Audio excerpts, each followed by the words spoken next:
Ganitong luto sa pusit, napakasarap at napakadali niya lang lutuin. Wala pang 30 minutes, may ulam ka na. Magpainit na ako ng mantika sa kawali at igisa ko na rin yung luya. Isunod ko na rin ilagay yung bawang.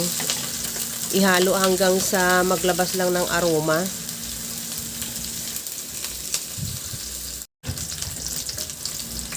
Ilagay ko na rin yung pinaka white part ng spring onion. At maglagay din ako ng siling labuyo. Optional, kung ayaw mo nang medyo maanghang, pwede namang hindi ka maglagay. At isunod ko na ilagay yung sibuyas.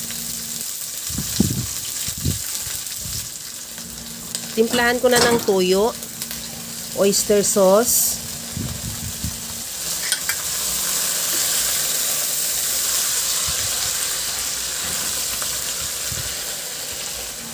lagyan ko na rin ng liquid seasoning. Kahit anong seasoning available sa'yo pwede. At calamansi juice.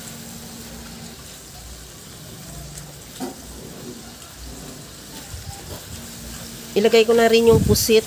Bali 2 pirasong pusit yan na medyo malaki-laki. Hiniwa ko lang ng pa-serving cut. Ihalo lang at makuluan lang ng bahagya para lang maigisa natin ng mabuti yung pusit. Huwag lang natin patagalan sa pagluto para hindi siya kumunat. At lagyan ko na rin ng paminta.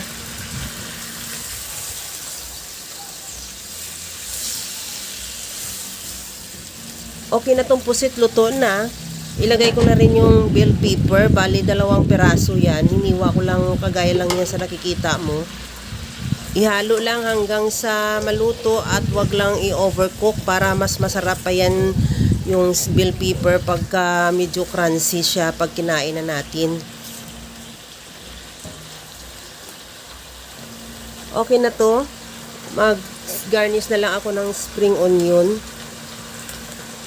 At okay na yan, ready to serve na. Kaya mga kalasa, kung nagustuhan mo yung ating video, please like na lang at pakishare na rin sa inyong mga friends.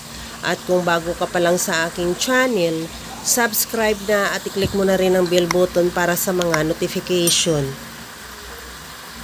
Okay na tong ating stir fry pusit, ready to serve na. Hanggang sa muli mga kalasa, thank you for watching. Bye-bye!